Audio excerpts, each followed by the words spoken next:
जय हिंद साथियों, मैं जितेंद्र तिवारी आप सभी का स्वागत करता हूं, वेलकम करता हूं। आज बहुत बड़ी अपडेट है आप सबके लिए और आप सबको पहले से सूचना इंफॉर्मेशन मिल गई थी एक सप्ताह पहले ही कि यूपी टेट का फॉर्म आने वाला है। और कब से आने वाला है? 27 से। आज 27 मार्च है और आप सब विजुअल हो गया है सबके लिए यूपी टेट 2026। तो इसमें क्या बड़ी अपडेट है? बड़ी अपडेट यह है कि अगर आप बीएड कर रहे हैं, पहले साल में है, तो भी आप फॉर्म भर सकते।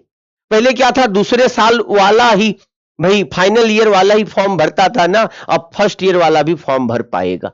समझ गए? और यूपी टेट के बाद आप सुपर टेट का एग्जाम देंगे, टीचर बनने का सपना साकार होगा। तो जो पहली बैरिकेडिंग है ना, पहली बाधा यूपी टेट, तो यूपी टेट क्वालिफाई करेंगे। यूपी टेट के बाद दूसरी बड़ी बाधा होगी, अंतिम बाधा सुपर टेट, उसको पास करें तो फिर समझिए बेड़ा पार है। 2018 में अंतिम बार सुपर टेट आया था यूपी में, उसके बाद आ ही नहीं रहा है। आंखें भाई क्या हो रही है, पत्थर बन जा रही हैं। क्लियर? लेकिन अब देखिए, कहते हैं ना कि भाई इंतजार का फल मीठा होता है। तो आशा करता हूं कि 2026 में हर हाल में सुपर टेट फॉर्म आने वाला है और आएगा भी। और इसलिए यूपी टेट वाली पहली बाधा पार करके सुपर टेट में आपको फोकस कर लेना। पिछले कई वर्षों से मैं और मेरी team UP TET, super TET, C TET और दूसरे सरकारी जो एग्जाम्स हैं, जो गवर्नमेंट जॉब है या टीचिंग एग्जाम्स, उसकी तैयारी हम कराते।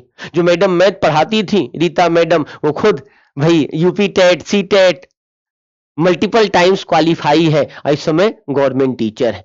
तो ऐसे एक्सपर्ट लोगों से आपको पढ़ने का मौका जो मिलेगा ना, वो एकदम समझिए चार चांद लग जाएगा। तो आप सभी सपने साकार करिए और मेहनत करिए। मैं आपको कुछ कीवर्ड बता रहा हूं जिनके आधार पर सिलेक्शन 100% है, घबराना नहीं है। तो न्यू सिलेबस क्या है, पेपर पैटर्न क्या है, नॉर्मलाइजेशन क्या होता है, क्योंकि आपको पता है कि भाई बहुत सारे लोग फॉर्म भरते हैं, तो एक दिन में पेपर कराना संभव नहीं है।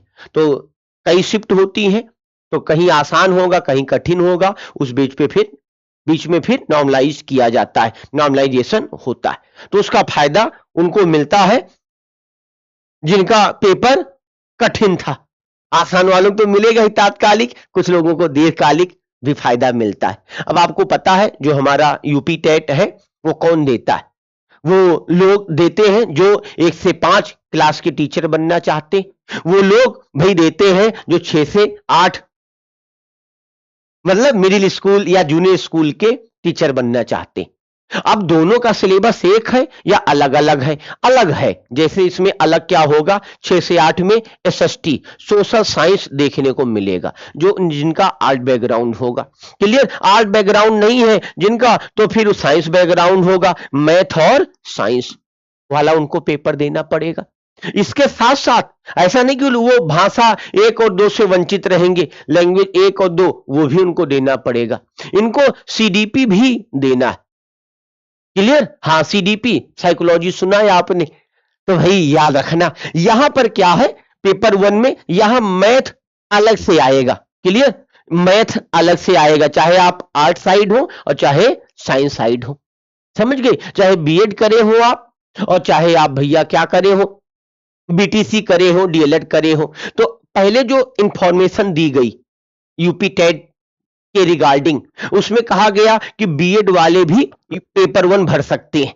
लेकिन आपको पता है सुप्रीम कोर्ट का क्या स्टेटमेंट रहा, जिसके कारण बीएड वाले प्राइमरी से बाहर कर दिए गए। तो यहां अपडेट था, लेकिन अब फॉर्म में अपडेट करके आया है कि बीएड वाले एलिजिबल नहीं है पेपर 1 के लिए। तो बीएड आपने किया तो आप पेपर 2 दीजिए। अगर आपने बीटीसी किया है, आपने भाई क्या किया है, डीएलएड किया है, तो आप क्या दीजिए, पेपर 1 दीजिए। क्लियर है कि नहीं क्लियर है? तो भाई ये आपको याद रखना है, बीएड वाले पेपर 1 के लिए क्वालिफाई नहीं है, क्वालिफाई नहीं कर सकते, फॉर्म नहीं भर सकते। भरेंगे भी तो 1000 आपका बेकार जाएगा, पहले से समझाई दे रहा हूं आपको। तो यहां पर 150 क्वेश्चंस का पेपर होगा, चाहे पेपर 1 और चाहे पेपर 2। हाँ, यहां याद रखना, यहां पर मैथ ईबीएस आपको देखने को मिलेगा। क्लियर। हाँ, तो अब क्या हुआ, यहां पर भाषा 1 और 2, यहां पे भी भाषा 1 2 देखने को मिलेगी, इसका विशेष ध्यान देना है। तो अब हमें यह समझ में आया कि ये 90 क्वेश्चन किसको करना है, ये 82 क्वेश्चन किसको करना है। तो याद रखना, जो जनरल कैटेगरी के लोग हैं उनको 150 में 90 क्वेश्चन सही करना है। कितना? 90 क्वेश्चन। जो ओबीसी है, ओबीसी, जो एससी है, जो एसटी है, और इस बार बड़ा पॉइंट बताऊं आपको कि ईडब्ल्यूएस को भी आरक्षण का फायदा दिया गया है। ऐसा अभी तक नहीं होता था, लेकिन इस बार क्या हुआ, यूपी टेट के फॉर्म में, कि अगर आप ईडब्ल्यूएस से संबंधित हैं, इकोनॉमिक वीकर सेक्शन, आपको पता है संविधान संशोधन होता है 2019 में, और उसमें 10% आरक्षण दिया गया ना इकोनॉमिक वीकर सेक्शन को, जनरल कैटेगरी में। तो ईडब्ल्यूएस का फॉर्म नहीं बनवाया आपने, तो भैया बनवा लीजिए, समय के साथ फायदा करेगा फॉर्म भरते समय। तो ईडब्ल्यूएस होने से आपको क्या फायदा है, सीधा सीधा 8 क्वेश्चन का फायदा है। तो बड़ी लड़ाई है, जहां मेरिट 1 और 2 और 4 क्वेश्चन से निर्धारित होती है। तो समझ गए कि नहीं समझ गए? 150 क्वेश्चन का पेपर होगा, जिसमें भाई क्या होगा, जनरल वालों को, सामान्य वर्ग के लोगों को 90 क्वेश्चन सही करना है, जबकि जो ओबीसी, ईडब्ल्यूएस, एससी एसटी के हैं उनको 82 क्वेश्चन सही करना है। फॉर्म आज से 27 मार्च से भरे जा रहे हैं।